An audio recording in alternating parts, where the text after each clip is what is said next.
Welcome to Girl in the Gov, the podcast, where our goal is to make politics more accessible and less intimidating. The show features an interview with an expert in the political field, walking us through the many cues we have about politics, civics, government, and more. By providing civic education in the places we are, on our phones, and in the language we speak. And yes, we know we say like a lot. It's kind of the point, because politics needed a rebrand. Welcome back to Girl in the Gov, the podcast. Happy New Year. It's 2024. Holy shit. Holy shit.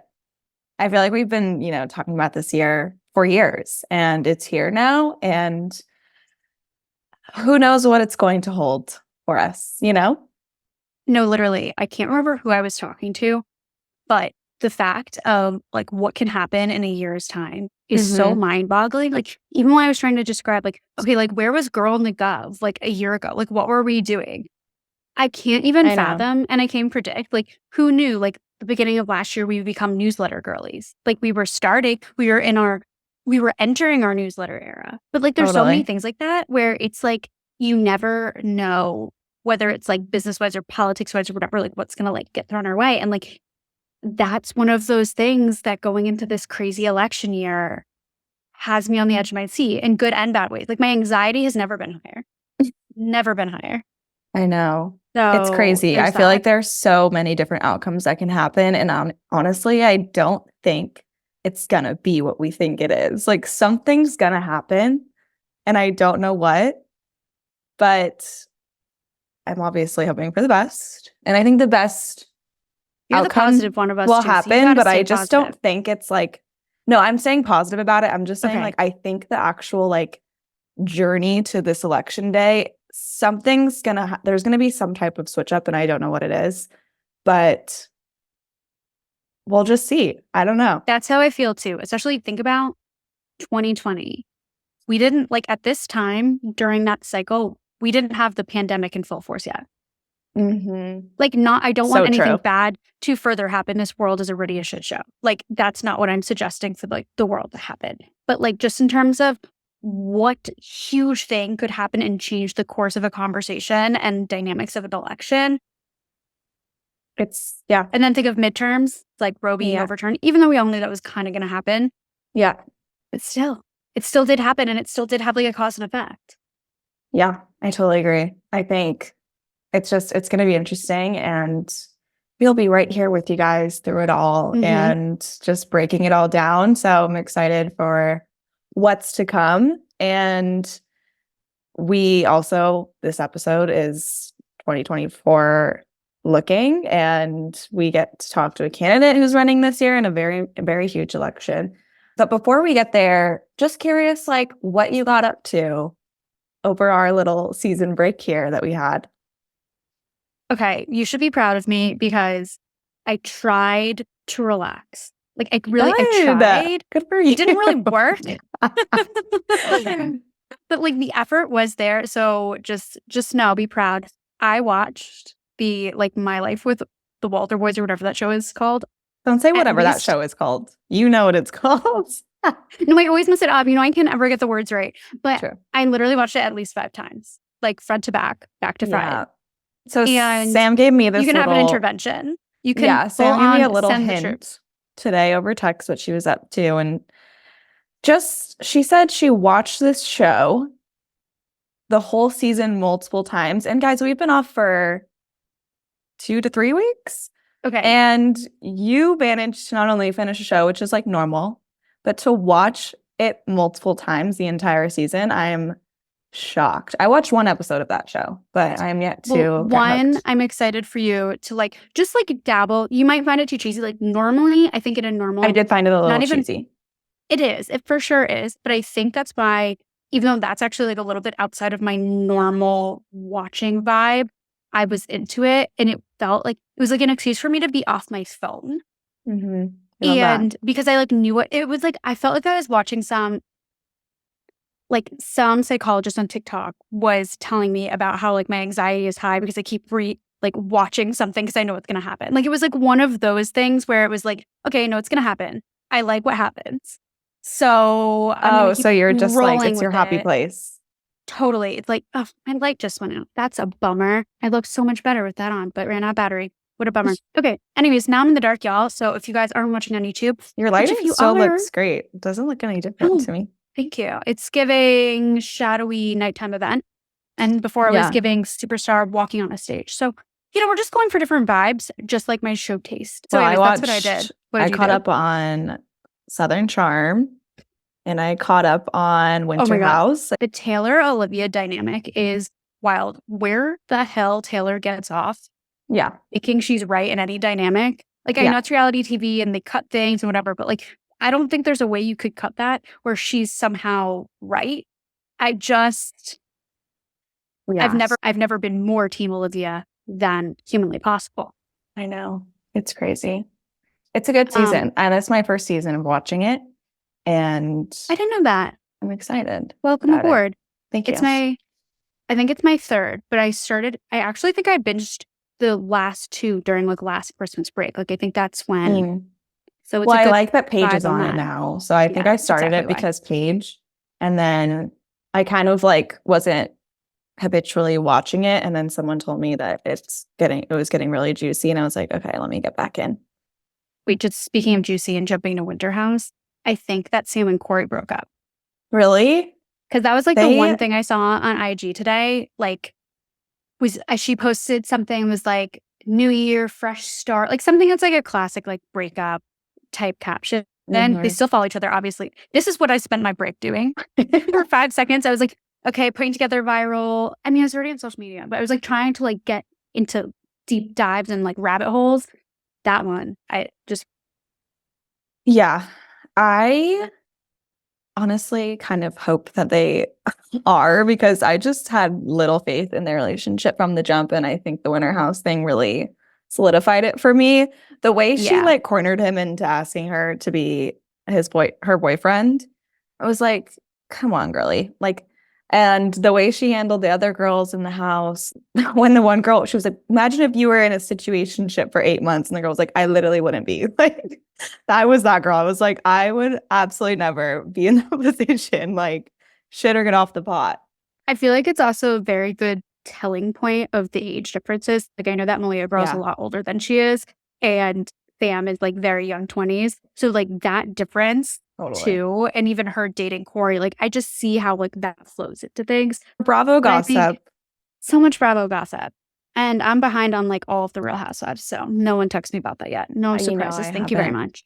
I'm not a Real Housewives girly, but nonetheless, what also is good is this episode that we have for you today. Our first of 2024. So craziness, but excitement. Would you like to introduce our guest today? Oh, I am happy. Very happy to. So you guys will be very happy with this guest as well. Although I will say this might be Maddie's, like, what is the term that I'm looking for? Dream come true? Yeah, there's this little thing called manifestation. We mentioned a few episodes back how there was this candidate running for Senate in West Virginia who is a precious gem and loves Tyler Childers and is running to fill Joe Manchin's seat. And we were like, how amazing would it be to have this guy on the show? And here he is with us today. Facts. Literally, I was asking Maddie, what questions should we ask our guest, Zach Shrewsbury, candidate for U.S. Senate West Virginia? And she was like, what's his favorite Tyler Childers song? How much does he love Tyler Childers? On a scale of 1 to 10. Are we fans? Are we getting like autographs? Like, it was Is he a surrogate of the campaign? So anyways, long story short, if you are Tyler Childers listening to this episode and you have yet to endorse Zach Shrewsbury, this might be your moment. This might be your hen. So yeah, there's that. But anyways, this episode, you guys will see, gets into West Virginia politics and also running for the seat that, as Maddie mentioned, was held by Joe Manchin. He's decided to retire. He's been teasing the whole, like, am I going to run for president? Like, am I going to mess things up, like, situation? He totally sounds like that. It's fine. Yeah. So we get into what it's like running for the seat, the West Virginia politics of it all, what the state kind of, looks like demographic-wise and all of that jazz. And obviously, like, what his background's like. That's important to this conversation, front and center. So without further ado, Here is Zach.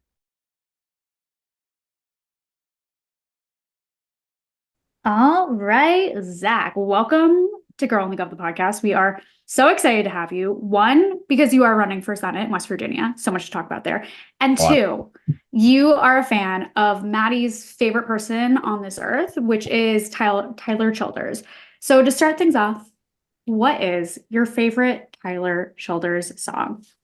There's a lot. Hard Time is the one that speaks to me on a very personal level. Like, because I get it, like a lot of stuff he's singing, you wonder how you're going to take care of your family. You wonder where it's going to come from. And the desperation at the end of it's just powerful. So that's one of my most favorite.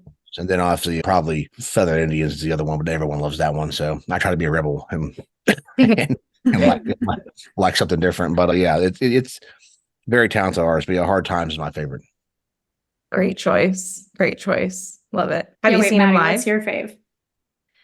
Mine is I go more on the lovey-dovey side, so Shake the Frost, but also Universal Sound, I think, is one of my favorites. The first one you said, that's a powerful one. One. I love it. Exciting. Well, I'm sure we'll dive back into the Tyler topic at some point. Absolutely. Well, nonetheless, we did want to obviously talk to you about your run for Senate and getting the backstory too. What inspired you to run? What's made you be like, you know what? Like, this is the race I want to get into. And now, what's the story there? Well, it's a long story. So I'm a community organizer in West Virginia, and I've done political activism and across the board. And really through this organizing, going through my home, I just see it's just rampant suffering. People are struggling across the state, everywhere you go, and across party lines. People are, you don't have jobs available. The jobs you do have don't pay you enough to live. You have families that literally can't put food on their table. And I've been the guy that's met with Senator Manchin at the time, meeting with different legislators, asking for solutions, asking for problem solving, and they'll pat you on the shoulder and give you some empty rhetoric, and then in the day they vote the way they vote because they've been paid off to do so. And frankly, I just got fed up with it. And I was watching. I knew that I predicted that this would be no one would contest Senator Manchin. So I figured, hell, I will. Someone needs to, and I'm 32. Yeah. I'm young. I feel like I'm 60, but I don't have. The age group that we have around the country right now is very out of touch with what is happening currently. And so I'm also trying to broaden this messaging by saying, younger people need to run for office. If I can do this, more people can do it. And that, run locally, run state level. But really what it came down to was I was fed up. I have political experience. I've been a community organizer. I've been across my state and parts of Appalachia asking what people need in their communities. What's affected you? What's going on with your family? What do you need to see done to ensure that you have security in your life? And I don't see any of our politicians doing that. So I threw my hat in the ring. I planned this for a year, very strategically and very quietly, building a team and a network across the state. And when we launched, I don't think people quite expected it to be so organized. So here we are. Yes, the organization, you know it well. So I love that. You're just like brewing behind the scenes and then big launch. We love it. We love a hard launch. You're also a veteran of the Marine Corps. And so we're curious, like what type of learnings and just life experience that brings into a role as a potential senator. So one, discipline for one thing, and I'm very hard in my beliefs. And also the Marine Corps allowed me to experience just people a lot. It all comes down to experiencing what people need, what the American people need in government. I don't think we truly don't have that. We do in some representatives. There are some good representatives out there, but the vast majority to me don't actively represent working class people. They don't leave their bubbles. They come from wealthy backgrounds and they can't speak for people here anymore. We've lost that touch. So it's a struggle. But the Marine Corps frankly taught me a lot about people, how to deal with different personalities, taught me a lot in leadership. I mean, you can lead a squad of young Marines, you can do almost anything in this world. I don't know if you've experienced them, but good Lord, we're a different bunch. But if you can, it really comes down to just leadership skills, learning about cultures and people, and given that discipline in your life to keep going. That's it. And I really do rely on what I've learned in the Marine Corps and my organizing. I'm considered rather one of the hardest working people in West Virginia, and I'm also very aggressive in my politics. I don't really mince words. I don't hold back. I don't have time to, like, if you ask me a question, I don't really have time to give you a very long answer that's giving you no answer at all. I'm rather direct. So yeah. Well, I definitely think being able to, move through different personalities is like the key to politics for sure, because there is really no more diverse group of crazies. So, that's definitely the spot to, test run and fully utilize that skill for sure. And I'm so curious in terms of sort of that distance between the people and then the representatives, especially in West Virginia. Like, we've had Joe Manchin and a bunch of other kind of like corrupt figures. And so I'm just curious, like, how that's even happened to the extent that's happened. Like, we see corruption or issues across states and across parties and all of the things. But especially in West Virginia, it seems like such a huge divide that you would think that there would be more movement. And then I don't know where that movement's been. So I'm curious what your perspective is on that. The movement has had its ups and downs, and it's been alive in many people. What I've been saying is you don't really have, the movement's not aggressive enough, to be frank. The movement needs to be more aggressive. It needs to call out what needs to call out. Like, I was at a rally last night that a lot of politicians should have been at, in my personal opinion, and if only a couple showed up. And what you need to call them out for. A lot of times the Democratic Party does not do aggressive politics. We play it nice. We don't go into the trenches. We stay above it, so we think. And in states like West Virginia, the Republicans ruin you here because they're just out there slandering your name left and right, and Democrats think, "Oh, well, I'm not going to respond to that." No, you need to. You need to throw hands in West Virginia. 1,000%. And that's the thing. I mean, you have that. The teachers movement here was one of the biggest movements and one of the most inspiring things we had here in West Virginia. And sadly, the legislature has picked away at those achievements for a while now. So ultimately, it needs to be an aggressive movement, and we need to just really stand up. That's why I have a pro working class message.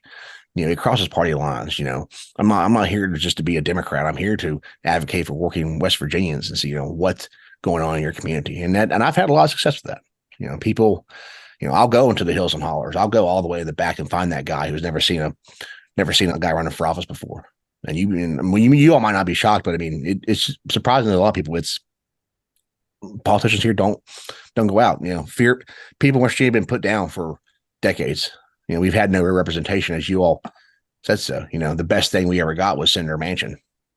And I mean, comparatively, we haven't had choices. We've had choices between one corrupt millionaire and then one corrupt millionaire with a cute little dog. And that's what we keep getting. So, and that's one of my main points here is that this election for West Virginia is very important for this state, because this is probably the last election the state has to really remain relevant. Because now Senator Manchin's gone, you could either pick me, the guy who's going to fight for you every day. You can pick me, who's at your doorstep learning what you need in your communities, or you can pick Jim Justice, who's a millionaire coal baron who has never cared about anybody here, and allow West Virginia to fade into oblivion. So you can pick a fighter, or you can pick the guy that's going to put money in his own pockets and will fall into a state that no one ever thinks about. I mean. Yeah. Well, I was going to ask too. I mean, you obviously just touched on it, but just like the state of the race and what's going on, and just also kind of getting a snapshot into West Virginia politically, because like we talked about, Joe Manchin has been this Democrat representing West Virginia for a long time. And he identifies as a Democrat, didn't always act like it, but I think it just comes back down to that like representation piece that you've been talking about. But it does seem like potentially the electorate in West Virginia would want somebody that's just more representative versus party lines, given the way that they've voted in the past. So I'm just kind of curious, first, just like the state of the race, what it's looking like, what people are saying, and like what you are feeling from voters so far. Since Senator Manchin's retired, I've been hit with immense popularity so far. Everywhere I go, people are loving the message. Local committees love the message. It's been crazy. Our fundraising just spectacular. I have a fantastic team. And like I said, I planned this. It was a very strategically planned race, and we've honed into that. So, I mean, ultimately, right now, it's going great. We're picking up. We pick up steam every day. I stay busy every day. I sacrifice sleep for this. Yeah.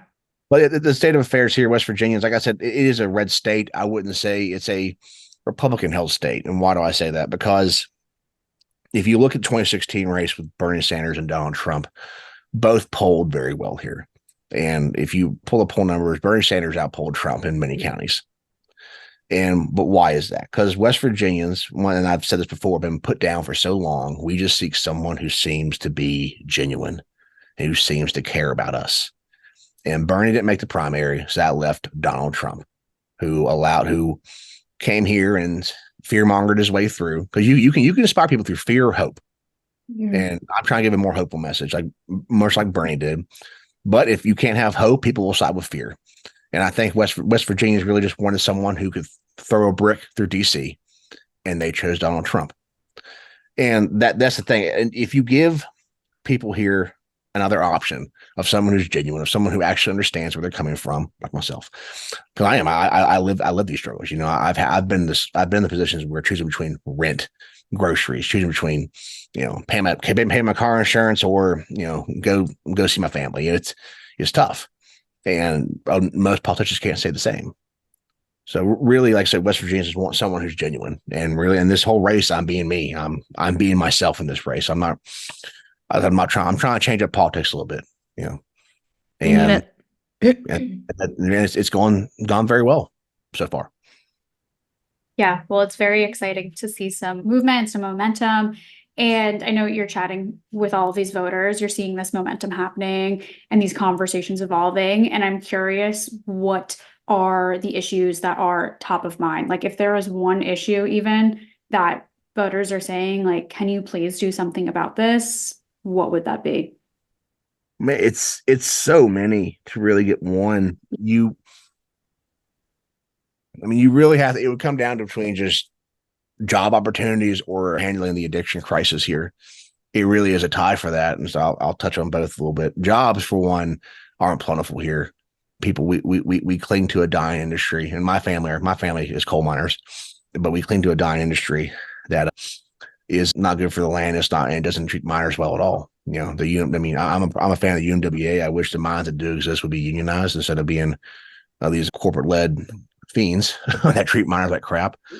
My biggest talking point with that is I want to bring renewable manufacturing jobs to West Virginia. Let's build it in West Virginia. You can repurpose mountaintop removal sites with solar panels, for instance. You can build the factories here and put people to work and allow that justified transition for working class people. A lot of talking points is, oh, well, you're just going to kill coal. Well, no, what I'm trying to do is actually provide to protect miners, give them the first opportunity to get those jobs, allow that transition to happen. It won't be immediate, but we have to at least get the ball rolling that way. And that's been taken very well. Talking point. People like to hear that someone has a plan in place for people instead of just closing down mines and then leaving West Virginia with nothing. The other one with the addiction crisis is what the state does now does not work. They throw people in jail, and that's about the only solution they really give. We need to be, for me, I have a very compassionate standpoint on dealing with the addiction crisis here. We need to approach this with a lot more compassion, with harm reduction, and just helping people get into recovery and then helping them find jobs, giving them opportunities. And really, it all stems from that. Is in the current system as it is, there's people in jail. It gives them a record. They get out. They can't find a job. So the cycle repeats. So yeah. I'm very much loudly against that. I've worked with the homeless a lot before in West Virginia, and a lot of people just need a chance. And West Virginia, the current government doesn't give them a chance. So I'm very loud and open about, we need to be way more accepting of people and treat people with compassion instead of just a rule book that continues the cyclic pattern of doom. Yeah. And I'm curious in terms of the addiction crisis there. And this is actually an issue that we've wanted to get into previously, just like haven't had the moment to yet. And curious, like, from your perspective, working with people dealing with this, like, why has it gotten so bad? Like, what has been the catalyst? Like, what do you think too would help, pull some pressure off of everything?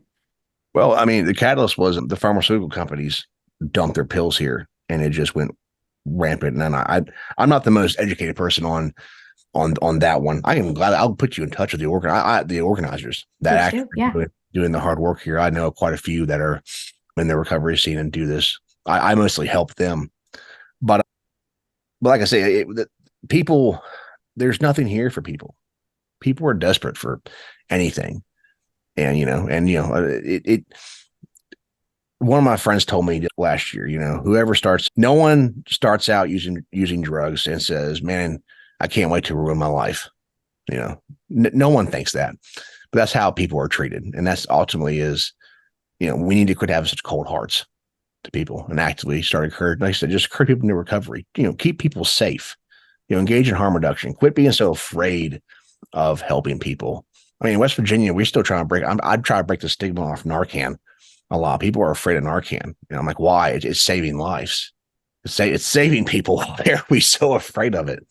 So, but it's really just, it's these long, hard discussions that need to happen across the state. And that's what my campaign also tries to do, is amplify these causes, amplify what's happening here. And like I said, I'll gladly put you all in touch with one of the organizers I know that does this work. She's fantastic. So like I said, that's one of the reasons I would love to, I network everybody I know. So yeah. Yeah.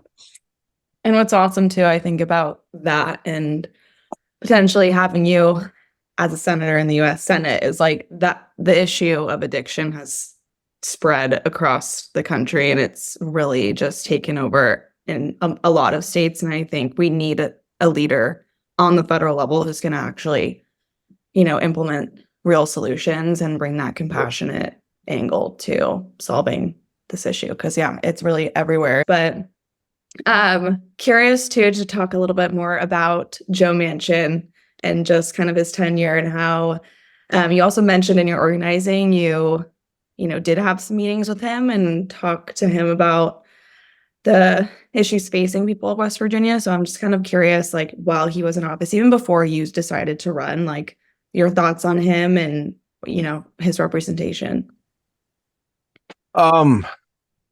Senator Manchin's been Senator Manchin the whole time. Just the rest of the country found out who he was in 2021 because he became important. And the rest of us here in West Virginia were very much like, I don't know why y'all are shocked by this.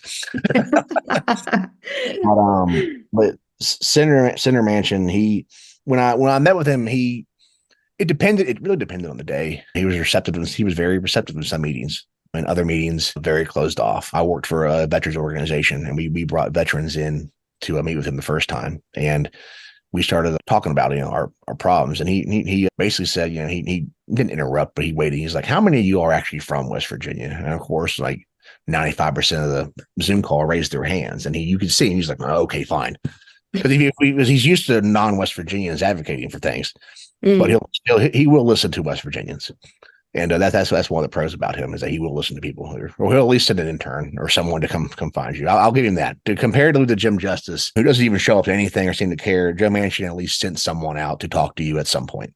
Now, returning phone calls is a hard problem, but so I won't hit him there at all. But when it comes down to representation, I don't know what happened. The man really much seemed to choose money over advocating for West Virginia and what's correct. And now it didn't surprise us when he chose not to run. My sources told me months and months ago that he wasn't going to run for re-election. So, like I said, I saw an opportunity here we need to run and advocate. This is our opportunity to do it. So now I didn't expect it. I didn't know when he was going to retire. I didn't know that date. So that did catch me by surprise. Mm-hmm. But we were thinking it was going to be sometime in December, but now he dropped it on November. So when you decided to run, did you know he was going to retire?